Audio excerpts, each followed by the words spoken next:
je me présente, vous connaissez peut-être déjà pour certains, Olivier Dahan, je dirige la société Naxos, qui a fêté ses 10 ans cette année d'ailleurs, en octobre, et je suis MVP Silverlight depuis 2 ans, j'ai été MVP C# et Client App Dev avant. Et ce qui m'intéresse beaucoup dans le développement de toutes ces technologies, c'est l'aspect design, et j'ai remarqué que beaucoup de mes confrères informaticiens étaient pas forcément bien avisés sur ce qu'était le design, comment ils le percevaient et comment s'en servir correctement. D'où l'idée de cette conférence, créer des interfaces efficaces et vendeuses. On va comprendre l'intérêt de la chose, si ça accepte de fonctionner, bien évidemment, parce que ça marche très bien à 2 secondes. Mais est-ce que ça va marcher ? C'est une autre affaire. Donc, dans ce cas-là, on fait comme ça.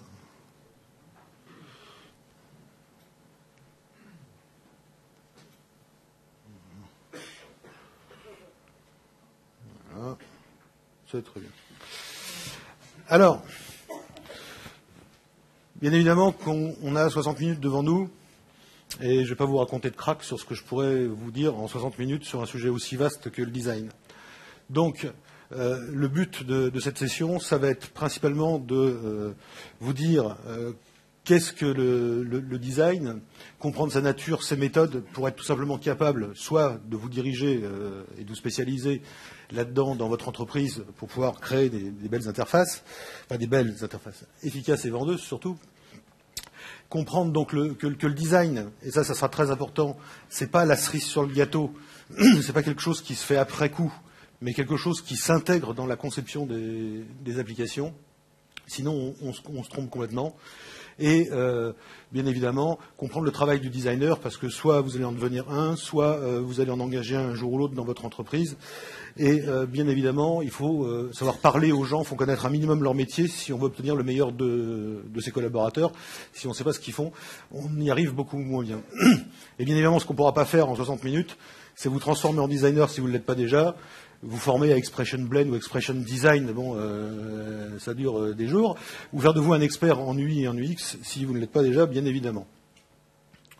Alors, j'ai intercalé ça à la fin que j'avais fait ma session, parce que je me suis dit finalement c'est quelque chose qui est très très important.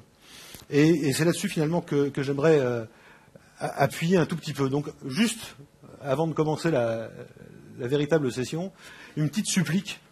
Le design, c'est avant et c'est pas après. Et je vais vous expliquer très simplement pourquoi.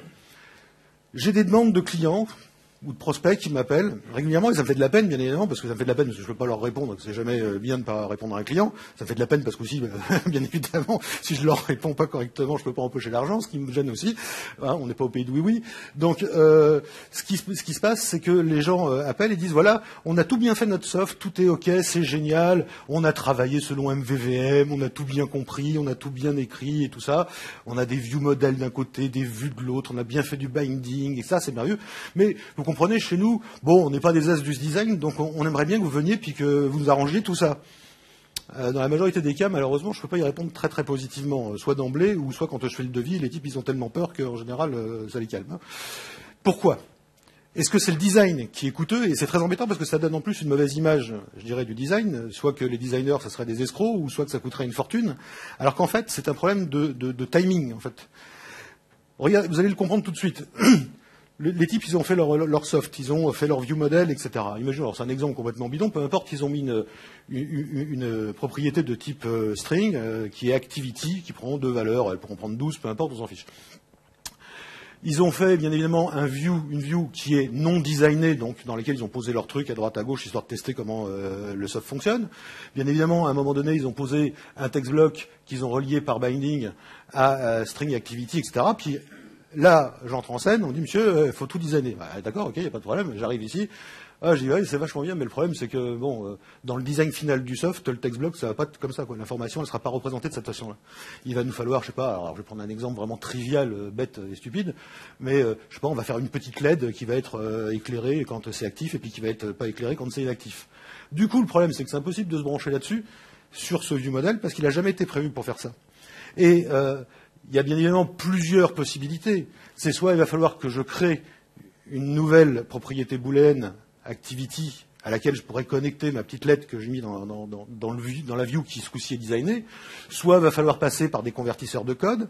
Et tout de suite, là, vous venez de comprendre un truc, c'est qu'on a quitté le monde du design pour rentrer dans le monde de l'informaticien. Alors là, j'enlève ma casquette de designer, je prends ma casquette d'informaticien, je dis, bon, bah, vous avez fait un soft, il y a 10 ans de boulot homme dedans, il va falloir que je rentre dedans, il va falloir que je comprenne ce que vous avez écrit, parce que quand je vais rentrer dans le view model ou quand je vais créer des convertisseurs, il faut que je sache qu'est-ce que vous avez mis dans votre code, etc.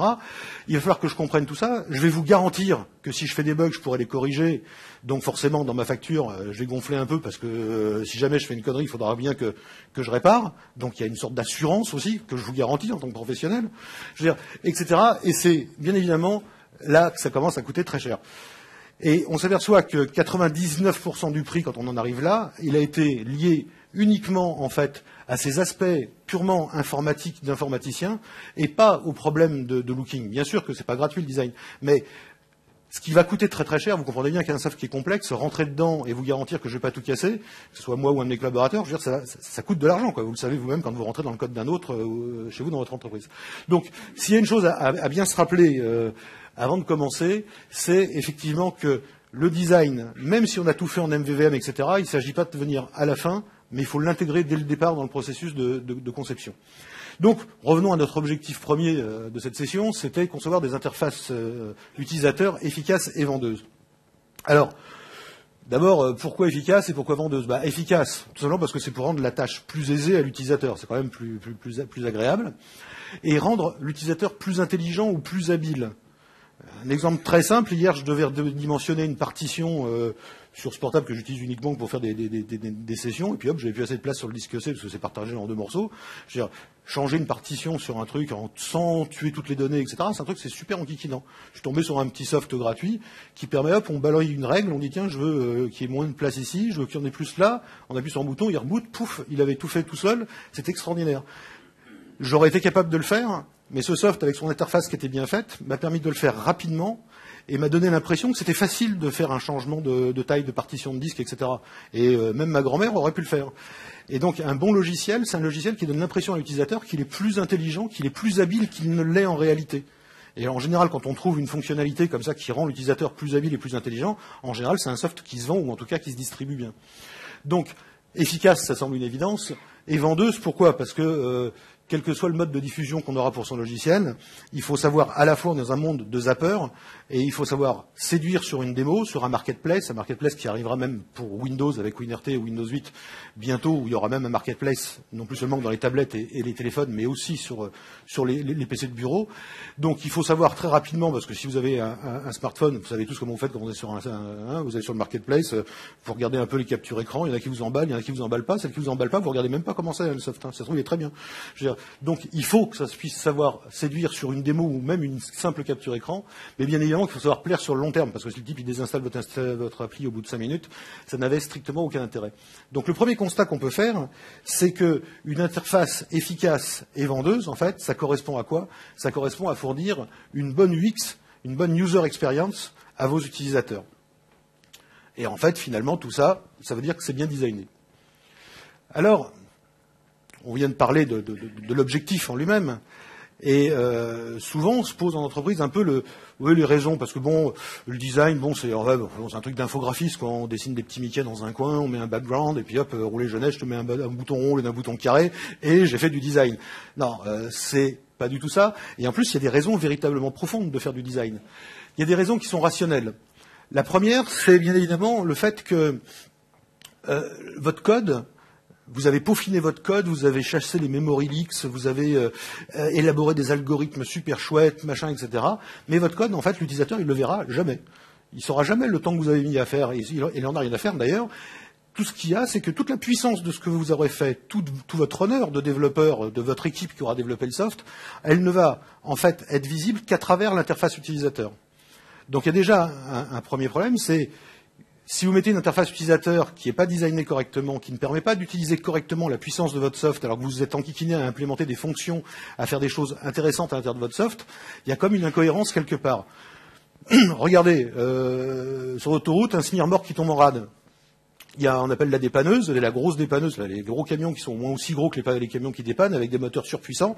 Le mec, il arrive, il se gare devant le semi-remorque, il descend de son camion, et là, au moment d'atteler, en fait, son camion au semi-remorque qui est en panne, le mec, il sort de la poche une petite pelote de ficelle Leader Price. Vous dites, ça va pas le faire, quoi. Il va tout casser, quoi. Eh ben, c'est ça, en fait. Et votre code, c'est la même chose. Vous arrivez avec votre code qui est la grosse dépanneuse, bien gonflée, bien serré tous les trucs. Puis à un moment donné, pour votre utilisateur, en fait, c'est tout bâclé. Vous lui filez une petite pelote de ficelle Leader Price, et puis démerde-toi avec ça.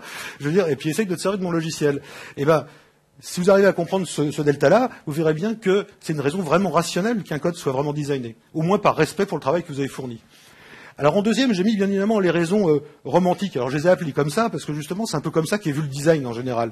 C'est-à-dire c'est les petits Mickey qu'on singe, comme je disais, les petits boutons ronds, les machins, l'art, la beauté, la séduction, etc.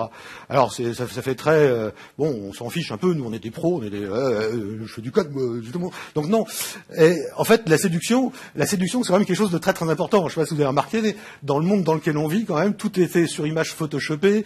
Je veux dire il y a quand même beaucoup de choses qui sont importantes. Vous êtes venus au Tech Days aujourd'hui par le tram, par le bus, le RER, le métro, la voiture, que je sais-je. Vous avez mis 1 heure ou 2 heures parce que malheureusement on est à Paris, donc même si vous n'êtes pas loin, vous avez mis 2 heures. Je veux dire, et le problème, c'est qu'en fait, dans tout le long du trajet, vous avez été sollicité des centaines de fois par des messages de séduction. Regardez même les pubs. Alors, en venant, je regardais, je la connaissais pas celle-là, c'est la nouvelle pub pour Oreo. Vous savez, les petits gâteaux qui ont un truc genre un BN mais enfin rond et puis ils sont noirs. Et c'était le slogan, c'était apprendre ou le lécher, ou un truc comme ça. Les mecs, ils ont vachement travaillé pour essayer de trouver un rapport entre le sexe et ce putain de petit gâteau. Je veux dire, ça a été très très dur. Ça a été très très dur. Mais ils y sont arrivés. Je veux dire, bon, il y a une qui est merveilleuse en ce moment que vous connaissez forcément, c'est celle pour Julieta. Aime-moi, prends-moi, machin, etc. On est quasiment sur YouPorn, quoi. Je veux dire, je vois que ça en fait rire beaucoup, ils connaissent. Je veux dire, donc la séduction, c'est quand même quelque chose qui est très très très important dans notre monde et dans notre société. Et on voit pas pourquoi les logiciels, à partir du moment où ils doivent être vendus, à partir du moment où ils doivent être présentés aux autres, on voit pourquoi eux, ils resteraient complètement en dehors de cette bulle d'un monde qui marche quand même à l'image, à la séduction. Donc c'est une raison, en fait, romantique au départ, mais finalement qui s'avère être une raison presque quasi essentielle, dans certains cas, pour designer. Il y a des raisons pratiques, l'ergonomie que je ne vais pas vous définir parce que c'est un métier complexe qui vise le confort sur le poste de travail, sur plein de choses, etc., la conformité, tout ça. Mais n'empêche que quand l'ergonomie est prise en compte et donc qu'on a un bon design, parce que c'est le boulot du designer, on va avoir une amélioration de la rapidité d'exécution des tâches, on va avoir un gain de temps, etc. Et tout ça, c'est quand même intéressant. Et puis, on n'est pas dans le monde de oui-oui, justement, donc à un moment donné, il faut parler argent. Je veux dire, il y a des raisons qui sont commerciales. Battre la concurrence, attirer le client, créer le besoin. Si vous avez une interface pourrie qui ressemble à rien, je veux dire, ça va être dur de battre vos concurrents, ça va être dur d'attirer le client, ça va être dur de créer le besoin quand même. Ça va être quand même assez compliqué. Il y a des raisons qui suivent forcément qui sont économiques. Si vous avez un truc qui est ergonomique, donc qui permet de faire gagner du temps, etc., vous aurez un meilleur retour sur investissement. De la même façon, si c'est un produit commercial, comme il se vendra mieux, le retour sur investissement sera aussi meilleur, la rentabilité sera meilleure, etc., etc. Et si c'est un soft interne en entreprise, qui sont souvent bâclés et très mal faits, je veux dire, sous prétexte que les types n'ont pas le choix, si au contraire il est bien designé, je veux dire, on aura une rentabilité, et si on se met à la place du patron ou du directeur informatique, s'ils y réfléchissaient un tout petit peu à chaque fois, ils se débrouilleraient pour moins bâcler ce genre de soft, parce que les gens travailleraient certainement plus efficacement et plus rapidement. Et puis il y a des raisons stratégiques. C'est votre image de marque. Il faut bien savoir que quand votre soft est entre les mains d'un utilisateur, c'est le seul représentant de votre société, enfin, ou de votre groupe de travail, de développeurs, etc., etc. Alors, à vous de voir si, à côté du client tous les jours, vous voulez avoir un VRP qui soit posté à côté du client, qui pue, qui est mal coiffé, qui a la cravate de travers, ou si vous voulez qu'il y ait un représentant, bon, mec, qui est propre, qui représente dignement votre boulot. Parce que c'est quand même ça votre interface. Il y a la fidélisation des clients. Un client qui est content sur une interface qui est efficace et vendeuse, forcément, il reviendra plus facilement racheter chez vous. Il y a le positionnement média. Si vous avez des images atroces, des captures écran qui sont pourries, personne ne les passera. Par contre, si votre soft est très bien fait, vous avez des chances de retrouver des captures écran sur des sites de blogueurs influents, sur de la presse web ou sur de la presse écrite, au journal du geek, que sais-je, etc. Et puis, il faut jamais oublier une chose qu'on n'aura pas le temps vraiment beaucoup de développer, mais qui est passionnant à développer, qui a été d'ailleurs développé dans un thème sur Arte il n'y a pas si longtemps que ça, et l'émission, je vous la conseil, si vous les retrouvez, c'est sur l'obsolescence programmée, en fait. Hein, c'est ce qui permet, en fait, de faire, par exemple, que les lampes électriques, je veux dire, elles durent 1500 heures au lieu de durer 100 000 heures, comme on saurait le faire. Hein, et il y a eu un cartel, Phébus, qui a été créé par tous les fabricants de lampes électriques, et les mecs se mettaient des amendes entre eux quand les ampoules dépassaient 1500 heures. Et il y a tout un truc comme ça qui existe, qui est fait pour vous forcer à acheter un truc avant qu'il soit mort, ou le faire mourir avant, etc., pour que les industries, elles puissent tourner à plein. Bon, on voit ce que ça donne aujourd'hui, il va falloir 15 planètes pour fournir tout le monde, mais bon, c'est le principe actuel. Donc, on n'est pas là pour faire de la politique. Aujourd'hui, un neuf n'est pas de politique, comme disait Coluche dans le Schmilblick. Donc, je veux dire, bon, ça peut être une position stratégique pour l'entreprise de faire de l'obsolescence programmée. Et comment on le fait en informatique, puisque c'est pas un bien qui se dégrade, les octets qui sont dessus, ils vont pas changer, on peut faire des copies autant qu'on veut. Eh bien, en fait, c'est par le design qu'on va réussir à ringardiser la version précédente. C'est ce qui se passe avec l'iPhone. Je veux dire, est-ce qu'il téléphone mieux que l'iPhone d'il y a 5 ans? Non, le truc, il passe un coup de téléphone, il marche, un téléphone, quoi, je veux dire. Est-ce qu'il fait vraiment beaucoup plus de trucs? Non, pas vraiment, non. Mais, par contre, le look, la façon dont le truc, la petite fonction ceci, etc., va ringardiser la version précédente, et tous, comme un seul homme, les mecs vont aller se jeter pour aller payer 700 € pour aller s'en acheter un nouveau. Alors qu'en fait, l'autre, il marche très bien. Donc, l'obsolescence programmée, c'est quelque chose de très important, et notamment en matière de logiciel, le bras armé de cette obsolescence programmée, comme on la dirige et comme on la fait fonctionner, ça peut être avec le design, bien entendu. Alors, on est aujourd'hui en 2012, et il m'a semblé que pendant très très longtemps, on est resté sur un paradigme qui était assez ancien, assez vieux. Et moi, ce que je veux faire, c'est que je vous propose un nouveau paradigme aujourd'hui. Alors, un nouveau paradigme, je sais, bon, le mot, il est tellement éculé qu'il n'y a plus personne qui connaît la définition. C'est simplement une vision du monde. Et ce que je vous propose, effectivement, c'est une nouvelle vision du monde. Donc, pour une fois, le mot est utilisé à bon escient. Regardez les deux égalités qu'il y a à l'écran. En 1976, quelqu'un qui s'appelle Niklaus Wirth, qui est le père du Pascal, de Modula et de pas mal de processus et d'idées qui ont été même reprises pour créer Java et même C#, si on veut, de façon indirecte, a écrit en 1976 un bouquin qui portait pour titre, je ne vais pas vous le faire avec un mauvais accent anglais, mais enfin, algorithme plus structure de données égale programme. C'est-à-dire que, et le type était super en avance en 1976, hein, je veux dire, c'était, malheureusement, j'ai connu, bon, j'ai un peu jeune quand même, mais enfin, j'ai connu le début de cette époque où et je peux vous dire qu'à l'époque, un programme, les types, c'était on pissait la ligne, on était encore à la limite des mecs qui faisaient les cartes perforées pour les ordinateurs, les gros IBM ou les gros bulles. Je veux dire, et donc, qu'un programme puisse se définir comme étant un ensemble de structures de données bien adaptées, avec des algorithmes qui sont bien adaptés, était excessivement novateur. D'ailleurs, ça a mis 10-20 ans à passer, en fait, dans le public. Et alors, ce qui est extraordinaire, c'est qu'en fait, en 2012, les mecs, ils en sont toujours restés là. Pour eux, un programme, c'est ça. C'est-à-dire que l'informaticien, c'est resté un plombier, quoi. Je veux dire, là-dedans, si vous voyez une seule référence à l'utilisateur final là-dedans, non, il n'y en a pas. Non, on est dans notre bulle, on fait de la plomberie, entre nous, entre potes. T'as vu, j'ai fait un super algorithme. Ah ouais, moi aussi, j'en fais un super algorithme. L'utilisateur qui va se faire chier toute la journée sur le truc, lui, on n'en parle pas. Je veux dire, alors, il y a quelque chose qui me semble essentiel là-dedans. Ça, c'était 1976. Et en 2012, moi, je vous propose une autre équation. Je vous propose de l'écrire autrement. C'est de l'écrire de cette façon-là. C'est design. Voilà, il va revenir. Il n'y a pas. Ouais, super. C'est design plus code égale application. Et non plus algorithme et data structure égale programme. C'est-à-dire qu'aujourd'hui, on ne peut pas se contenter de dire qu'on a un programme qui est fini et qui répond à tous les canons de la profession si on a juste des algorithmes et des structures de données.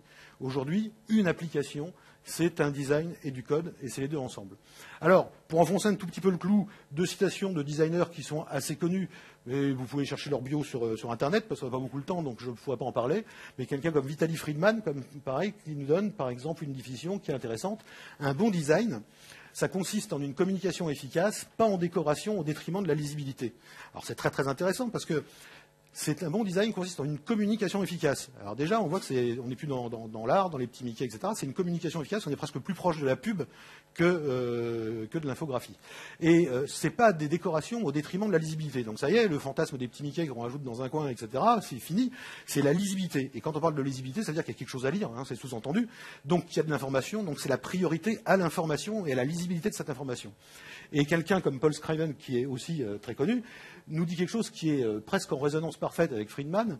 Un design de qualité communique avec son public. Alors on revient à la communication efficace, sauf que lui, il est un peu plus précis, il nous parle d'un public. Parce qu'effectivement, la communication universelle, ça n'existe pas. quand on communique quelque chose, c'est forcément pour une cible donnée. Il faut la connaître, cette cible, donc, sous-entendu. Et il délivre le message qu'il est censé diffuser, rien de plus, rien de moins. Encore une fois, on est dans l'anti-fioriture, l'anti-ornementation, on est dans de l'efficace, dans quelque chose de beaucoup plus concret. Et c'est une nuance très importante. Alors, comme je viens de citer 2 très grands designers, hein, n'hésitons pas, je vais me citer moi-même. Donc, charité bien ordonnée commence par soi-même. Et moi, je vous dis que quand même votre concierge possède un iPhone, vous ne pouvez plus fournir des softs au Look XP. Et ça, je pense que ça résume bien ce que vous devez retenir aujourd'hui de ce qu'est le design et des raisons de designer. Alors, je vous ai fait 2 captures écran. Hein, ici, ça, c'est bon, peut-être qu'il marche bien ce soft, mais il est vraiment atroce. Hein, ça donne pas envie. Alors c'est pas moi. Hein, si vous faites une recherche sur Bing ou sur Google, vous demandez mauvais design, il arrive toujours en première ou en deuxième position celui-là. Donc le pauvre gars qui a fait ça, bon, c'est quand même difficile.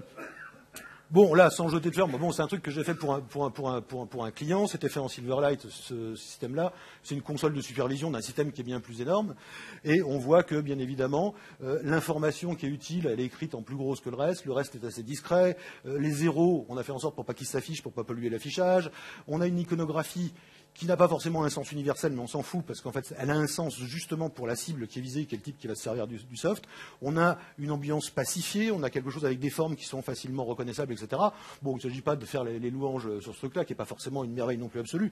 Le design, c'est un peu, effectivement, ce côté artistique qu'il y a dans le design, c'est que c'est jamais terminé. On peut toujours faire mieux, on peut toujours penser mieux, etc. Mais si je vous demande laquelle de ces 2 interfaces utilisateurs vous fait peur, et laquelle vous fait rêver, alors rêver, c'est peut-être un grand mot, mais au moins vous séduit le plus, bon, je pense qu'il n'y a pas trop photo sur celle que vous allez choisir.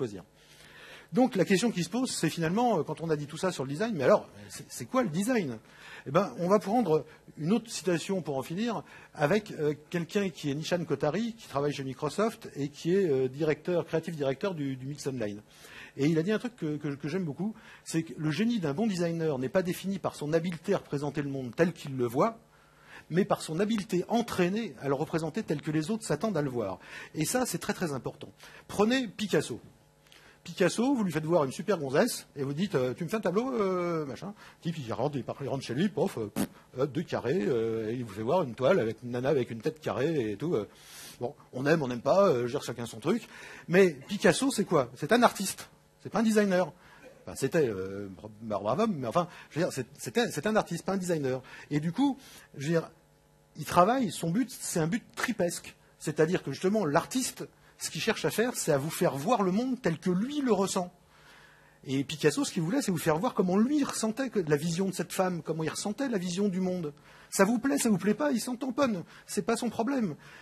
Tandis que le designer, le problème, c'est que lui, en fait, c'est complètement le contraire. Le génie d'un designer, c'est son habileté entraînée, donc c'est un professionnel, c'est un type qui a un boulot, à représenter le monde tel que les autres s'attendent à le trouver. Et là, c'est vraiment quelque chose de très très différent. On est à l'inverse total de l'art, et si on comprend bien ça, on comprend un petit peu mieux le travail du designer. Alors, pour comprendre comment fonctionne le designer et quelles sont les étapes qui lui permettent d'arriver à une interface efficace et vendeuse, il y a, je dirais, quelques bases immuables, qui sont vraies d'ailleurs même en architecture, etc., etc. Vous avez la sémantique et la syntaxe. La sémantique, c'est la recherche du sens, donc c'est le fameux sens de ce message à faire passer de tout à l'heure, etc., etc. On ne va pas s'appesantir là-dessus. La syntaxe, la définition de la syntaxe, c'est manipuler, bien évidemment, la grammaire et le vocabulaire d'un langage. Ici, quel langage? C'est le langage, c'est le design. Le design, c'est un langage comme un autre. Et donc, la syntaxe va être entre gérer les relations entre les grilles, les éléments visuels, tout le vocabulaire dont un designer peut si c'était pour un architecte, on remplacerait ça par la hauteur des immeubles, la taille des escaliers, machin, etc. En fait, le design est un. Il n'y a pas un design spécifique pour les architectes, un design spécifique pour autre chose, ou pour les informaticiens. Le design, c'est une formation, je dirais, qui s'applique à tout et à tous les domaines de ce qu'on peut créer. Alors, on ne passera pas trop de temps là-dessus parce que sinon je vais être en retard. C'est ce qu'on appelait le vase de Rubin, où on a un vase qui est dessiné en fait, par 2 visages. Donc, soit l'œil humain voit en fait le visage, soit il voit les deux. C'est le gestalt, etc., etc. Bon, vous pourrez chercher plus loin. Bien évidemment, en 1 heure, ça ne va pas être possible d'aborder tout ça. Autre point très important, c'est le pragmatisme. Le pragmatisme, parce que le designer, c'est pas justement l'artiste fou, je veux dire, qui vient et qui fait des trucs, etc. C'est un type ultra pragmatique. Pourquoi? Parce que même si c'était syntactiquement et grammaticalement tout est parfait dans un projet, si en fait la cible à laquelle ça s'adresse, les gens ne comprennent pas en fait, bah, le véritable problème c'est qu'en fait c'est un échec. Et je reviens à notre ami Picasso. Picasso, il fait une œuvre, elle plaît pas, il s'en fout. Je veux dire, en fait, l'artiste, quand il crée une œuvre, il externalise quelque chose, et en fait, l'œuvre, à la limite, ne lui appartient plus. D'ailleurs, elle finit par être vendue sur des marchés de spéculateurs. Lui, il touche plus rien là-dessus. Je veux dire, c'est plus à lui, quoi. Je veux dire, c'est quelque chose qui lui échappe. Et on comprend qu'un artiste, en fait, en général, c'est un peu comme les sectes. Plus l'idée, elle est répandue, et plus le type trouve d'adeptes. Parce que, dans le cadre de l'art, c'est l'œuvre qui joue le rôle d'aimant. C'est elle qui fait le tri. C'est-à-dire que l'œuvre, comme un aimant, va attirer en fait ceux qui sont en résonance avec elle. Et si vous le diffusez largement, eh ben même la célèbre Mamie du Cantal, elle peut très bien être sensible au cubisme et trouver Picasso très chouette. Et donc ça fait un adepte de plus qui se déplacera pour aller voir ses expos, peut-être pas pour acheter ses toiles parce que vu le prix qu'elles atteignent aujourd'hui, ça va être difficile. Mais enfin, c'est comme ça que ça va marcher. Un designer, c'est complètement l'inverse. Lui, il design pas en disant tiens, je vais mettre mon soft et puis on verra bien à qui il plaît. Je veux dire, il l'a conçu au départ pour une cible. Les fonctionnalités, tout ça, c'était prévu pour une cible bien particulière.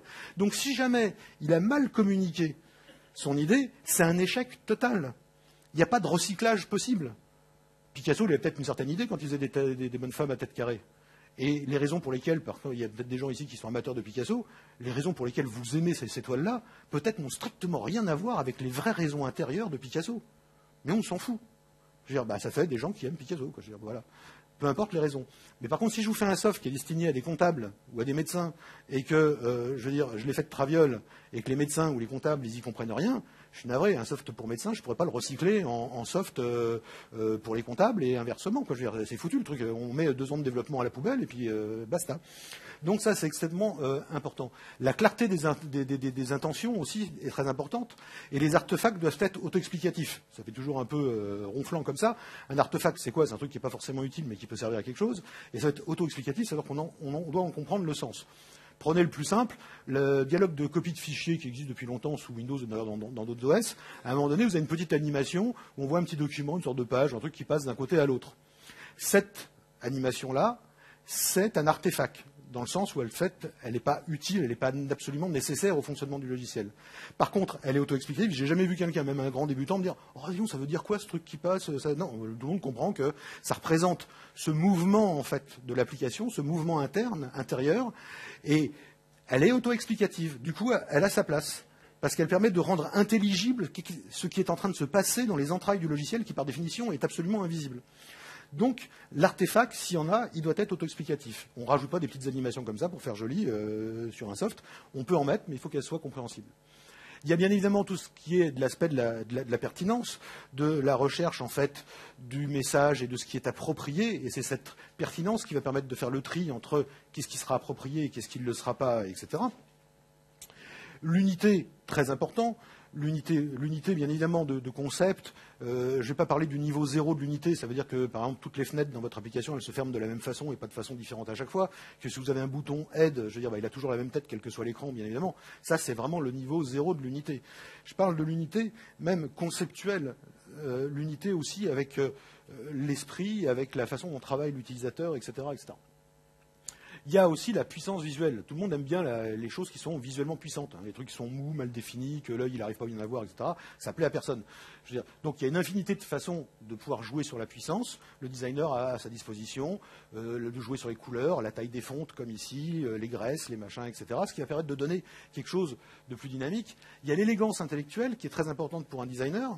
Alors c'est pas l'élégance des manières, hein, c'est pas l'élégance de tous les jours. L'élégance intellectuelle, c'est cette espèce de truc de puissance comme ça créatrice qu'on retrouve dans les statues grecques, dans certaines toiles de la Renaissance, qu'on retrouve quand on a fait de l'informatique scientifique comme moi j'aime bien. Je veux dire, c'est quelque chose qu'on retrouve dans les mathématiques, c'est quelque chose qu'on retrouve en physique. Par exemple, en physique, celle-ci, je n'ai pas le temps d'en parler parce que sinon je vais déborder beaucoup, mais celle-ci, elle est élégante, alors que celle-ci, qui est la formule du gaz, etc., c'est un odieux bricolage, puisqu'à chaque fois on fait intervenir une constante qu'on doit bricoler par rapport à la constante du gaz parfait.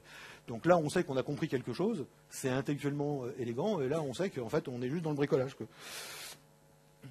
Alors, il faut comprendre, pour bien travailler avec un designer, que ça soit pour faire intervenir des gens comme moi de l'extérieur, intégrer un designer que vous allez engager dans vos équipes ou si vous le devenez vous-même ou si vous l'êtes déjà en puissance ou peut-être déjà, il y a à savoir que le design, c'est quelque chose qui, bien évidemment, suit un processus. C'est exactement comme en informatique où on a les méthodes agiles, on a RUP, on a machin, etc. Je veux dire, le designer, lui aussi, il y a plusieurs écoles, etc. Il va suivre un certain nombre de cheminements. Alors, j'ai extrait en gros, en fait, l'idée de ce cheminement pour que vous puissiez comprendre que, bien évidemment, ça ne peut pas se faire après, que c'est forcément avant et pendant la conception du logiciel, parce qu'il y a des choses qui sont, bien évidemment, impossibles à faire après. Alors, en fait, ça se passe en deux parties. On a une phase qui va être la phase de divergence et la phase de convergence. Alors ici, on gobe de l'information, on augmente l'entropie, et puis ici, hop, on resserre tout et on arrive vers quelque chose. Alors en fait, on commence en général par ce que les designers appellent le brief. Le brief, en fait, c'est ce qui va expliquer en fait la nature du problème à résoudre. Donc il y a un soft qui fait ceci, fait cela, il faudra qu'on cible tel type de clientèle, machin. Bon, bref, il y a tout qui est expliqué dedans. À la fin de ça, il va y avoir une répartition des rôles. Donc qui dans l'équipe de design est en contact avec le client, qui est en contact avec les utilisateurs potentiels, qui est en contact avec l'équipe d'informatique, etc., etc. Ça peut être bien sûr dans des gros dossiers, mais dans des petits dossiers, ça peut être une seule personne qui porte les trois casquettes, mais c'est pas parce qu'elle est toute seule qu'elle doit oublier qu'elle porte trois casquettes différentes et bien régler ces trois problèmes. Il va y avoir une analyse de ce que j'appelle le paysage, c'est-à-dire l'analyse du contexte du logiciel, bien évidemment. Ça peut être aussi l'analyse du contexte de la société qui va produire le logiciel aussi. Ses concurrents et les concurrents de son logiciel. Ça va être les bonnes pratiques dans le métier de l'utilisateur. Ça va être la terminologie que l'utilisateur utilise. Faites un soft pour médecin ou faites un soft pour pompier, ça ne sera pas le même vocabulaire. Il y a intérêt à connaître ce vocabulaire-là. Et ce n'est pas forcément la partie la plus simple. Donc on en est à la chose essentielle qui est de bien connaître ses utilisateurs, ce qu'on a en sous-entendu depuis tout à l'heure, hein, puisque on a toujours un message qui va vers sa cible, etc. La cible, c'est l'utilisateur, et la cible, il faut bien la connaître. Donc, on retrouve dans connaître les utilisateurs, l'empathie, la création de personas, tout ça, on va y revenir, les schémas directeurs, etc., on va y revenir. Et puis, on a, bien évidemment, une sorte de glue qui nous fédère dans tout ça, qui est l'information design et l'interaction design. L'information design, c'est le contenu de l'application. Imaginons que ce soit une application web, ça va être le contenu des pages à afficher. Je veux dire, et l'interaction design, c'est tout l'aspect commande et l'aspect navigationnel du logiciel qui va être étudié, qui va être mis en place. Alors une fois qu'on a bien gobé tout ce gros truc, on va redescendre sur la phase de convergence. On va passer par une phase de prototypage. C'est là où on fait des fakes. Le designer fait des trucs sur des bouts de papier. Et après, il va faire ça sous Photoshop pour créer une fausse image. Et puis, il va faire éventuellement du sketching sous Blend. Il va faire des tas de trucs comme ça pour se rendre compte si ça marche pas. Et puis, on va passer à une phase que j'appelle de polish. C'est-à-dire que c'est le design visuel. Là, on a retenu un certain nombre d'idées, etc. Et là, on va peaufiner les tonalités, le choix de la typo, des couleurs, etc., etc. On va en arriver à des spécifications, donc des prises de décision qui vont être documentées. On va avoir le pourquoi du comment, etc. Pourquoi c'est rouge sur fond vert et dans quel cas ça s'utilise, pourquoi, etc. Mais c'est toujours pas fini. Parce que ici, on a l'évaluation. Sans cette évaluation, ça ne vaut rien le design. C'est-à-dire qu'il y a un feedback d'utilisateurs réels, qui vont être des utilisateurs de test, qu'il va falloir réunir pour voir comment ça marche, etc.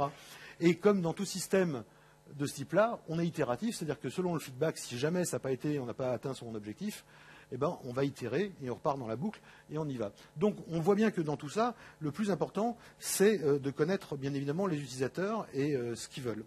Et souvent, en fait, les informaticiens travaillent dans l'ignorance la plus totale de l'utilisateur final. Donc même si vous ne devenez pas designer un jour, c'est vraiment important que vous puissiez comprendre en fait l'intérêt que ça a de connaître l'utilisateur et à quel point c'est essentiel. Et si vous devez communiquer un jour avec un designer parce que votre directeur informatique vous dit pour le prochain soft tu travailleras avec Toto, je veux dire qui est designer, bon, si vous ne savez pas comment il fonctionne, ça sera dommage. Donc c'est le moment de voir à peu près comment il travaille. Alors en fait, il faut qu'ils connaissent les utilisateurs. Et comment ils connaissent les utilisateurs? Il y a un certain nombre de choses sur les utilisateurs qu'on sait et qui sont quand même déjà des règles de base que vous pouvez apprendre même dès aujourd'hui. C'est que l'utilisateur, il a un but. C'est-à-dire que je connais personne qui va devant un ordinateur comme ça, juste comme ça. Bon, je veux dire, alors il y a des no-life, hein, bien sûr, mais ils sont bien accrochés. Mais enfin, je veux dire, en général, un utilisateur, quand il va devant un ordinateur, c'est parce qu'il a une tâche, une ou plusieurs tâches bien précises à accomplir et qu'il a envie que ça soit fait le plus vite possible, le mieux possible pour pouvoir tourner à la machine à café. Quoi, je veux dire. Donc, c'est quand même ça dans la réalité. Hein. Et pour pouvoir que ça se passe bien et que ça se passe vite, il faut bien évidemment pour vous que vous connaissiez parfaitement ces tâches pour proposer des méthodes originales qui permettent de les réaliser et de gagner du temps. Il y a l'utilisateur qui n'aime pas se sentir idiot devant un logiciel. Il n'aime pas se sentir idiot tout court, en général, enfin, personne, même moi non plus, hein, personne n'aime se sentir idiot, c'est un truc, bon, c'est désagréable. Et quand on est devant un soft qui est mal foutu, etc., je veux dire, des fois on se sent crétin et on n'aime pas ça. Donc une bonne UI, en fait, qu'est-ce qu'elle va faire? Elle va guider l'utilisateur sur la voie de la solution, en le laissant assez libre, mais en lui permettant, en fait, de pas passer pour un crétin. Hein. Donc ça signifie bien sûr qu'on sait ce qu'il est venu chercher et pourquoi, etc., etc. Ça demande beaucoup de questions. Et puis des fois, l'utilisateur il est même forcé d'utiliser un soft. C'est le cas justement des softs maison dont je parlais tout à l'heure, qui sont généralement bien bâclés, je veux dire. Et puis, qu'est-ce qui se passe? Mais c'est que le type, il va utiliser un soft qu'il n'aime pas, donc déjà il y a du rejet. Je veux dire, donc il va mal travailler, donc il va perdre du temps. Il va appeler 15 000 fois la hotline. Oh, ça marche pas, j'appuie là-dessus, ça marche pas, machin, etc. Tout le monde va perdre de l'argent, tout le monde va perdre du temps. Et raison de plus pour bien le designer. Et si c'est lui qui a choisi son logiciel, comme vous l'avez peut-être déjà fait quand vous achetez un soft, raison de plus pour qu'il soit bien designé que vous en ayez pour votre argent. Donc, dans tous les cas, en fait, il faut bien connaître les buts de l'utilisateur et il faut designer l'application, parce que sinon, on n'arrive pas à grand-chose. Alors, les personnages, j'en ai parlé tout à l'heure, c'est quoi? C'est on crée des petites fiches. Vous savez, les romanciers, ils font un peu la même chose. Ils écrivent des fiches sur les personnages qui vont rentrer dans le roman, et ils ont leur date de naissance, leur âge, ce qu'ils aiment manger le matin, pas le soir, s'il a trompé sa femme ou pas, combien de gosses il a, machin, etc., etc. Et puis, ils ont toute une fiche. Et puis, quand ils créent une situation, quand ils vont créer une situation intéressante dans le roman, il a en tête toutes ces fiches-là où éventuellement il va les relire pour justement, par empathie, se mettre à la place de son personnage ou de ses personnages et dire mais comment il aurait réagi? Un type qui a 2 enfants et qui a trompé sa femme, machin, dans cette situation-là, comment il... etc. Et c'est comme ça que quand le romancier est un bon romancier qui sait bien se mettre dans la peau de ses propres personnages quand il écrit son roman, c'est ce qui fait la différence notamment, pas que ça, mais ce qui fait la différence entre un bon roman et un roman de gare, quoi. Et donc les personnages, c'est quoi? Ce sont des petites fiches, on colle une tronche. Surtout pas de quelqu'un que vous connaissez dans votre entourage, etc. Parce que sinon, inconsciemment, ça sera empreint des qualités, des défauts de cette personne-là quand on verra la photo. Donc vous allez sur Internet, vous choisissez de la tronche de n'importe qui. Et par contre, ça va représenter un groupe cible. Par exemple, tous ceux qui voient pas bien, tous ceux qui sont des super geeks, tous ceux qui sont... C'est des cibles qui auront été identifiés comme la clientèle, en fait, du logiciel. Et chaque personnage va représenter une de ces cibles. On va lui donner un nom, un prénom, etc., etc. Voici, par exemple, une fiche personnage que j'ai repiquée à Microsoft en la francisant un tout petit peu, peu importe. Je veux dire, c'est une fiche qui a été utilisée par Microsoft sur Windows pour tester l'accessibilité dans Windows. Donc, tout ce qui était loop, text-to-speech, etc. Donc, ils ont créé bon, c'était pas son nom dans la fiche américaine, mais bon, on va dire Caroline Dupont, qui est une femme, directrice des ventes, mère de famille, elle a 2 enfants. Elle a des problèmes aux yeux depuis qu'elle est toute petite, et elle porte des lunettes, etc. Et elle utilise beaucoup la fonction loop de son PC, machin. Alors, on sait qu'elle aime aller au restaurant, machin, on s'en fout, enfin, peu importe. Mais c'est très, très, très complet, c'est très détaillé, parce que quand on va tester, par exemple, l'accessibilité, ou quand on va tester une fonction du logiciel, à un moment donné, dans l'équipe, elle finit par être connue par les designers. Et ils disent, mais est-ce que Caroline, elle pourrait faire ça ou est-ce qu'elle ne pourrait pas le faire? Si je me mets à la place de Caroline, de quoi je vais avoir besoin comme information? Ah ouais, mais Caroline, là, elle ne pourra pas, parce que si elle a grandi trop avec la loupe, on ne voit plus ce truc-là à l'écran, etc. Et ça a été utilisé notamment, c'est un personnage qui a été utilisé par Microsoft pour tester les fonctions d'accessibilité, etc. Donc on peut en avoir plusieurs avec des noms. Au contraire, il faut les personnaliser, mais les personnaliser pas avec quelqu'un qu'on connaît, bien évidemment, pour que ça reste un personnage qui définit bien la cible, une des cibles, ou la cible du logiciel. Il y a l'habileté de l'utilisateur. Il faut bien se rentrer dans la tête, c'est qu'un utilisateur, quoi que puissent penser des fois les informaticiens, un utilisateur, en fait, il est débutant, en fait, très très peu de temps. Un utilisateur, il n'est jamais débutant très longtemps. Il est débutant très très peu de temps, c'est juste le temps de trouver les quelques solutions au truc dont il a besoin. Et une fois qu'il a trouvé les réponses, même s'il existe 100 000 fois plus facile à faire si on avait lu la doc, mais il a trouvé un moyen de régler son problème, il n'ira plus jamais chercher plus loin. Donc ça, il faut le savoir. Donc il faut le guider vers les meilleures solutions dès le départ, plutôt que vers les solutions les plus bizarres. Et il y a un petit nombre qui finira par aller un peu plus loin parce qu'ils auront éventuellement regardé 3 pages dans le manuel. C'est ce qu'on appelle les power users. Et la majorité des utilisateurs, bien sûr, seront dans la moyenne. Alors il y a une exception qui existe, c'est l'exception pour les applications qui sont les applications de type borne, les billetteries, tous ces machins-là, ou les applications justement qu'on vous donne à utiliser, que vous n'aimez pas, que vous n'avez pas choisi. Et là, il faut savoir que vous soyez un super geek, que vous soyez un utilisateur de base, dans tous les cas, l'utilisateur, il va réagir de la même façon. Au moindre problème, il rejettera la faute sur le système en disant que c'est pas lui, c'est le truc qui est merdique, qui est mal fait. Je veux dire, donc si vous devez écrire un logiciel de type borne ou de ce machin-là, il faut le concevoir en ayant ça en tête. Le nier, en fait, et puis dire ils ont qu'à lire la doc, c'est un truc qui ne va pas. Donc on parlait tout à l'heure des schémas directeurs, c'est très très important. le schéma directeur, c'est quoi? Ça veut dire qu'un utilisateur, il s'attend en fait à retrouver des façons de fonctionner. Il va réagir en fonction d'a priori, et d'a priori qui sont bien évidemment liés au domaine considéré. Par exemple, si on est dans la comptabilité, c'est toutes les a priori, et puis la connaissance qu'il a de la comptabilité, etc., etc. Et c'est ce qu'on appelle des schémas directeurs. Et donc, il s'attend bien évidemment à ce que le logiciel applique un certain nombre de ces schémas directeurs. Prenez une comptabilité. Comptabilité, grosso modo, allez, on va dire niveau CM2 pour écrire une comptabilité. C'est colonne d'addition, colonne de soustraction, éventuellement 2-3 pourcentages. Je veux dire, on regarde si ça se balance. Je veux dire, franchement, techniquement, pour écrire un soft de compta, c'est pas très compliqué. Si on dépasse pas, on parle pas de compta analytique et encore éventuellement, je veux dire, c'est très très simple. Par contre, il y a toutes les chances que si vous écriviez un soft de compta sans avoir connaissance du boulot d'un expert comptable ou d'un comptable, votre truc sera inutilisable. Par exemple, que savez-vous de l'information dont a besoin un comptable quand il fait un rapprochement bancaire? Est-ce que vous savez même ce que c'est qu'un rapprochement bancaire? Quand il passe une opération diverse, quand il passe un machin, de quoi il a besoin à l'écran à ce moment-là pour que ça l'aide et que ça aille vite et que ça soit intéressant? Eh bien, si vous ne connaissez pas ces schémas directeurs de l'utilisateur final, c'est même pas la peine d'essayer de faire un soft. Vous allez forcément passer à côté. Alors, c'est au petit bonheur la chance. Les informaticiens, ils devinent. Tiens, on fait un soft pour eux, machin. Oh, bah, les gens, ils auront peut-être besoin de ça, ils auront peut-être besoin de ça. Ce qui fait qu'il y a la moitié des fonctions qui ne servent à rien du tout. Parce qu'en fait, les gens s'en servent jamais. On a perdu plein de temps et plein d'argent à les faire. Et il y a 2 ou 3 peut-être fonctionnalités essentielles qu'on n'a pas mises dedans parce qu'on ignore qui est l'utilisateur et quels sont ses schémas directeurs. Donc ça, c'est bien évidemment essentiel. Et quand on a oublié les schémas directeurs et quand on a oublié de connaître ses utilisateurs, on arrive vers quoi? On arrive vers un phénomène qu'on appelle la cognitive friction, la friction cognitive. Enfin, c'est pas on qui l'appelle comme ça, c'est Monsieur Alan Cooper, qui était le père de Visual Basic, comme tout le monde le sait, je veux dire, et qui est un designer assez reconnu, toujours en activité d'ailleurs.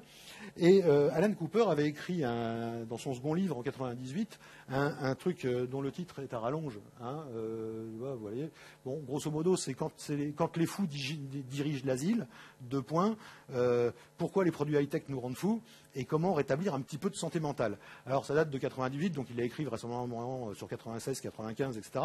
À cette époque-là, lui prenait beaucoup d'exemples d'objets qui ont effectivement disparu de notre vie parce que la technologie va très vite, comme par exemple les magnétoscopes VHS. Aujourd'hui, on a des trucs numériques, machin, avec disque dur, ça se règle sur l'heure automatiquement, etc. Il prenait un exemple très simple, par exemple, vous allez chez l'oncle Barnabé, vous savez, à cette époque-là, et puis alors toujours son magnétoscope, l'heure, elle était sur 12, 12, 12, 12, 12 qui clignotait. Pourquoi? Parce que dès que le courant avait sauté, dès qu'il y avait machin, etc., le problème, c'est que pour régler ce magnétoscope à la noix, je veux dire, vous avez 3 boutons, et les boutons, ils changent de sens en fonction du mode dans lequel on se trouve. Du coup, il n'a jamais rien compris, donc Barnabé, à comment on réglait l'heure sur son magnétoscope. Et il attendait que vous veniez le voir, alors vous arriviez, vous régliez son truc à l'heure, ben bon, il est 14h22, je veux dire, et la fois d'après, quand vous reveniez le voir, pof, il y avait 12, 12, 12, 12, parce qu'entre temps, il y avait une coupure de courant. Eh ben, c'est la cognitive friction, c'est justement, en fait, cette incompréhension que va ressentir l'utilisateur devant un ensemble de règles comme ça qui sont en mouvement, qui bougent toujours, comme par exemple l'exemple de ces boutons qui prennent différentes fonctions selon le mode dans lequel on se trouve. Alors, la définition qu'il donne, c'est celle-là, c'est la friction cognitive et la résistance rencontrée par l'intellect humain quand il est confronté à un système complexe de règles qui change en même temps que le problème évolue. Alors, ne rions pas, parce que quand vous allez rentrer tous chez vous, là, ou à votre bureau, vous allez avoir un écran, vraisemblablement un écran plat, sauf si vous travaillez sur votre portable, c'est un peu différent. Mais enfin, si vous avez un écran plat devant vous, des trucs dernier modèle, etc., c'est pareil. Ces saletés-là, vous avez 2 ou 3 boutons qui sont planqués bien en bas, ou alors complètement sur le côté super vicieux. Là, je veux dire, pour arriver à les choper, si on n'est pas cordoniste de naissance, je veux dire, c'est difficile. Je veux dire, et les boutons, c'est un véritable enfer. Hein. Je sais pas si vous avez essayé. Quoi. Je veux dire, vous êtes toujours merde, j'ai pas appuyé sur le bon. Hop, c'est revenu au menu, au truc, etc. Ben voilà. Et en fait, l'utilisateur finit par se demander si ces sacrés boutons, c'est pas le machin qui coûte le plus cher en fait dans la bécane, quoi, parce qu'il y en a tellement peu à qui on donne plein de menus. Alors, on pourrait trouver plein d'exemples de cognitive friction en dehors des machines, bien évidemment. Et pour rendre ça plus proche de nous, j'ai eu envie de taper un peu sur la tête. Mais comme je suis gentil, je ne vais pas taper sur la tête des camarades qui sont ailleurs. On est entre nous, chez Microsoft aujourd'hui. Donc on va prendre les exemples chez nous, parce qu'on n'est jamais si bien servi que par soi-même. Vous prenez par exemple un truc qui restera certainement dans les annales des designers, même dans 200 ans, les mecs, ça sera cité comme l'exemple infernal. C'est le fameux bouton démarrer qui servait à arrêter Windows XP. Alors là, il a fallu le faire exprès quand même. Hein. C'était un truc, c'est un des plus beaux quand même. Mais, bon, on a déjà eu la preview, et puis normalement on va voir la bêta là, qui va arriver de Windows 8, donc un truc qui n'existe même pas encore. Moi, quand j'ai reçu la preview la première fois que j'ai joué avec, je peux vous dire que je suis resté un bon moment, parce qu'en fait, il n'y a plus de croix pour fermer les applications. Eh ben, je peux vous garantir que si Microsoft ne change pas ça sur la version finale, il va y avoir une sacrée cognitive friction. C'est comme tout est fait pour être manipulé en tactile. Je suis désolé, j'ai un écran 24 pouces. Je suis pas comme ça. Je veux dire, quand je travaille, donc je travaille avec la souris et avec mon clavier, j'ai jamais compris qu'effectivement, ah bah oui, quand on met le pouce comme ça, si c'était sur une tablette, ça fait apparaître le menu qui permet de fermer. Mais je sais pas, j'ai mis 1 heure à m'énerver, à pester contre le truc en me disant, mais comment on peut fermer une application dans ce bousin? Et ça, c'est de la cognitive friction. C'est vraiment ça. Je veux dire, le menu démarré, alors restons sur Windows 8 parce que justement, c'est un truc qui a été fait soi-disant pour être super designé, etc. Et il y a des paris qui sont assez fous à l'intérieur. Et je suis très intéressé, je suis sûr que ça vous intéressera beaucoup parce que beaucoup d'entre vous vont peut-être ou pas écrire d'applications pour WinRT et Istat et ils se demandent si ça va faire un succès ou ça va se planter comme Vista. Donc ça nous intéresse tous. Je veux dire, donc prenez le menu démarrer en fait qui est dans le bureau classique de Windows 8. Donc il y a le même rond qu'un bureau Windows 7, en fait, où Vista ça ressemble. Hein, quand on appuie dessus, normalement dans Vista et dans 7, on a le truc, mon ordinateur, mes documents, mon machin, etc. Là, en fait, quand vous appuyez sur ce bouton-là, il y a tout qui s'en va dans une espèce de mouvement de marée qui vous donne un peu envie de vomir, pouf, et on revient sur le menu de MetroStyle, avec cette huile. Bah, ça, je prévois que s'il ne le change pas, je veux dire, il y en a plus d'un qui va avoir le mal de mer. Alors ça marchera peut-être sur les smartphones ou sur les tablettes, mais sur les PC, c'est un pari qui est un pari vachement fort, quoi. Je veux dire. Donc je suis vraiment très très curieux de voir comment ça va être adopté par les gens. C'est de la cognitive friction. Un autre qui est tout intéressant, c'est la table de caractères de Windows. Bon, vous avez dû forcément, comme moi, y aller une fois de temps en temps. C'est quand on utilise une fonte de type Wingdings, on veut cette satanée petite flèche et puis on ne sait pas comment l'avoir, donc on va dans la table des caractères et puis on truc. Alors c'est vrai qu'il y a copier-coller. Ah bon, bah oui, c'est-à-dire on peut faire copier et on fait coller, donc ça colle la petite flèche. Mais en général, ce qu'on veut, c'est parce que comme on est des informaticiens, on n'aime pas recommencer 42 fois le même truc. Ce qu'on aurait bien aimé, c'est juste que ça nous donne le code Alt machin chose pour être capable après de taper juste Alt truc muche, parce qu'on en a 15 à faire des flèches, on va pas revenir 15 fois à faire le truc. Eh ben, si vous regardez bien ce truc, alors il me semble qu'une fois, dans une des versions de Windows, ça a été fait, et ça a disparu depuis, mais regardez même dans Windows 7, ça vous donne en bas dans la ligne de statut, en fait, une espèce de sacré code hexadécimal totalement abscon. Voilà de la cognitive friction. L'autre jour, je l'ai utilisé, et je me dis, mais attends, regarde ce truc-là. Je me dis, mais à quoi il sert ce code? Il représente quoi? Comment je pourrais bien m'en servir? À rien, ça sert à rien. C'est même pas la peine d'essayer de comprendre, vous pouvez pas vous en servir. C'est un truc, ça représente même pas le code alt. En plus, c'est de l'hexadécimal, alors il faudrait le traduire en décimal. Bon, ça va, je suis balèze, mais enfin, je veux dire, je fais pas des traductions de chiffres comme ça à la volée, et encore moins l'utilisateur final. Donc, voilà un truc qui a été fait dans l'éloignement le plus total de la connaissance des schémas directeurs de l'utilisateur. Qu'est-ce que l'utilisateur vient chercher quand il va dans cet utilitaire-là? Non, mais c'est tout bête, hein. Je veux dire, qu'est-ce qu'il veut et qu'est-ce qu'il aura besoin comme information? Bah là, on voit que les mecs, ils n'ont pas réfléchi à ça, quoi. Je veux dire, c'est un truc qui a été fait comme ça. Et puis, vous avez le dialogue de conflit de fichiers qui est dans Vista et dans Seven, qui soi-disant était une amélioration de ce qu'il y avait avant. Une super amélioration. J'ai une amie qui est une infirmière, bon, quelqu'un d'à peu près lettré, donc pas complètement abruti. Je veux dire, mais par contre, l'informatique, ça lui passe largement au-dessus. Elle, son truc, c'est la photographie. Elle s'est donc acheté un appareil photo numérique pour la première fois. Elle était très argentique, etc. J'avais fini par la décider. Bon, c'était acheter un truc. Au bout d'un an, elle a tourné, elle vérifiait tout ce qu'elle pouvait. Et forcément, dans la foulée, elle a compris que son appareil photo, elle pourrait s'en servir que si elle achetait un ordinateur. Parce qu'il faut bien le vider sur quelque chose. Donc, elle s'est acheté un ordinateur, mais pas parce que ça l'intéressait. C'était juste parce qu'en fait, c'était l'accessoire indispensable pour pouvoir vider son appareil photo. Donc, à l'époque, quand elle l'a acheté, c'était du Vista, etc. Et puis, elle a utilisé son appareil photo. Elle le vidait dans son PC. Et puis au bout de 3 mois, elle m'appelle complètement affolée, j'ai perdu toutes mes photos, c'est un drame, machin, etc. J'ai mis un bon moment avant de piger ce qui s'était passé. Hein. Je lui ai dit, mais quand tu fais, machin, etc. Et j'ai fini par comprendre que c'était ce satané dialogue complètement pourri, en fait, de conflit de fichiers qui est tellement imbitable. Même moi, quand je tombe devant, je sais jamais ce qu'il faut faire. Et en fait, ce qui se passait, c'est qu'elle répondait systématiquement. Comme elle ne comprenait rien, elle avait trouvé que pour sortir du dialogue, elle pouvait cliquer sur un truc.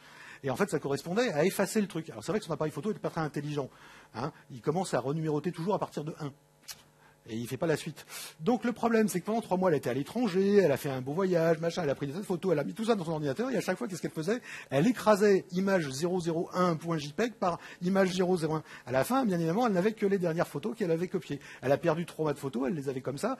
Je veux dire, et voilà, en fait, quand on veut développer des trucs, mais qu'on n'a pas mis ça entre les mains d'un designer, et que ce sont des informaticiens qui ont eu la main là-dessus en croyant faire du design, voilà le résultat, c'est une vraie catastrophe, parce que quand même, la perte de jouissance, si on peut la chiffrer comme ça, si elle était un peu procédurière, si elle avait un bon avocat ou si elle avait un avocat dans la famille, j'aurais été à sa place. Je veux dire, moi j'ai une fille qui est avocate, je veux dire, j'hésiterais pas, je veux dire, à l'envoyer et à les emmerder jusqu'à la fin, je veux dire, pour me faire rembourser 10 000 € de mes voyages en Italie, en machin, etc., pour la perte que j'ai eue. Je veux dire, voilà, en fait, et vous pouvez vous tomber sur un client qui un jour, qui est un médecin, un expert comptable, un machin, qui vous demandera des dommages et intérêts d'intérêt pour la perte de jouissance. Donc, ça va quand même très très loin. Et l'intérêt du design, c'est quelque chose qui est essentiel. Alors ici, bon, on a des exemples de produits qui sont designés n'importe comment, hein, je veux dire. Et je suis sûr que ce truc-là, je veux dire, ça c'est un Bulk Urinem, je suis sûr que le développeur qui a fait ça, le torse bombé par l'orgueil, il a dit, oh, j'ai fait un Bulk Urinem, il fait tout, c'est le meilleur du monde. Je veux dire, oui, bon, enfin, on n'a pas tellement envie de s'en servir, hein, ça fait un peu peur, hein, je veux dire. Il y a des trucs super rigolos. On parlait des magnétoscopes tout à l'heure d'Alan Cooper. Regardez cette machine à laver, je veux dire, c'est extraordinaire. Je veux dire, on, off, on, cold warp. C'est merveilleux. Je veux dire, c'est un truc merveilleux. Je ne sais pas si la ménagère de moins de 50 ans peut s'en sortir, mais même celle de plus de 50 ans, et même moi, je ne sais pas. Hein, je veux dire, c'est le truc, vous réglez, puis bon, vous voyez si c'est propre, c'est pas propre. C'est un peu au petit bonheur la chance. Et puis, le fameux dialogue de Rinem, je veux dire, de conflit de fichiers quand il y a Rinem, qui était extraordinaire dans Windows 7 et dans Vista, qui était soi-disant voilà, celui de XP. Bah, on peut arriver à tomber sur des trucs comme ça, où ils vous demandent en fait de remplacer un fichier, on voit que c'est exactement le même fichier avec la même heure. Alors nous, on est informaticiens, on se dit, bon, bah, on s'en fout, machin, j'efface ou j'efface pas, etc. Mais imaginez un utilisateur de base, on lui dit, est-ce que tu veux remplacer Toto par Toto? Putain, le mec, il est là, il a la sueur qui commence. Et le mec, il va appeler le service technique, quoi. Ouais, il me demande de remplacer Toto par Toto. Non mais, voilà ce qui arrive quand c'est pas designé, quand on n'a pas pensé à l'utilisateur final. Alors, tout à l'heure, j'ai tapé sur la tête des trucs chez Microsoft. C'est parce que je suis gentil. On pourrait faire pareil chez les autres. Linux, pourquoi ça marchera jamais comme OS pour un utilisateur final? C'est qu'un OS qui a un système dont les noms de fichiers sont case sensitive, c'est un truc de folie. Une secrétaire, elle va vous créer Compta 2008 avec un C majuscule, un coup Compta 2008 avec un C minuscule, et puis elle va gueuler parce qu'elle a perdu tout, parce que quand j'ouvre Compta 2008, puis elle va l'essayer après avec en majuscule, puis oh bah j'ai tout perdu, j'ai rien du tout. C'est infernal. Ce genre de truc, ça ne doit pas être fait. Je veux dire, si un jour ils veulent que ça marche, c'est comme sur les smartphones. Bon bah on a même ceux qui marchent sous Linux, enfin sous Google, ça revient même puisque c'est un Linux. Ils ont fait en sorte qu'on ne le voit pas, quoi. Ce genre de truc, ça a été caché, quoi. Ils ont fait un effort de design. Là, ils ont compris que s'ils voulaient conquérir le monde, il fallait faire un tout petit effort. Donc ce genre de choses, ça peut arriver à tout le monde. Alors, pour faire des interfaces, etc., il y a quand même des choses qui se mesurent. Hein, ça se fait pas au petit bonheur à la chance, donc on est bien loin de l'esprit artistique. Donc on a l'apprentissabilité qu'on peut, la learnability, parce que ça existe en anglais, l'apprentissabilité, ça n'existe pas en français, mais je veux dire qui permet de mesurer en fait quelle est la courbe. En fait, est-ce que l'utilisateur va pouvoir arriver à utiliser rapidement en fait le logiciel ou pas? Ça se fait avec des panels d'utilisateurs. Et je sais que quand je demande à des clients, des fois, dans des phases de test, bon, bah, réunissez 2-3 clients potentiels, etc. On va essayer quand même de faire un test des fonctions pour voir comment les gens réalisent. C'est toujours très très très difficile. Hein. J'obtiens la réunion une fois, je dirais peut-être sur 50. Et quand j'y suis et que je suis payé pour faire un audit ou un truc comme ça, ou pour revenir filer un coup de main en design, bien sûr, je reste poli parce que faut un minimum de choses. Aujourd'hui, c'est à la cantonade, comme ça blessera personne. Et moi, je dis en général que si vous n'êtes pas capable de réunir un panel même restreint d'utilisateurs final pour tester vos softs, faut quitter l'édition de logiciel, quoi. Faut faire boucherie, charcuterie ou un truc comme ça, quoi. Et encore, là, vous serez confronté à l'utilisateur qui vous enverra votre tranche de jambon dans la figure parce qu'elle ne sera pas bonne. Mais enfin, je veux dire, il faut pouvoir avoir des utilisateurs quand même de test pour être capable de tester. On peut tester l'utilisabilité, quelque chose de légèrement différent de l'apprentissabilité. Là, ce qu'on fait, c'est différent. Vous prenez un expert comptable, reprenons le même exemple, vous le mettez devant une interface que vous avez choisie de votre soft, et puis vous prenez un chronomètre et vous dites, bon, bah, passe-moi, je sais pas, un remboursement client. Et puis prenez le chronomètre, vous regardez combien de temps il fallait. Vous faites ça avec 3 ou 4 mecs différents, et avec 3 ou 4 versions différentes de l'interface. Et puis celle qui a la moyenne de temps les plus faibles, c'est celle qui est la plus facile à utiliser. C'est simple. Encore faut-il, une fois encore, être capable de réunir au moins 3 ou 4 personnes différentes de la cible potentielle. La clarté, c'est bien évident, c'est la lisibilité, la priorité à l'information, etc. La liberté d'action, excessivement important. Le droit à l'erreur doit être intégré dans un logiciel. Alors la plupart des logiciels, les traitements texte, etc., il y a CTRL-Z, fastoche.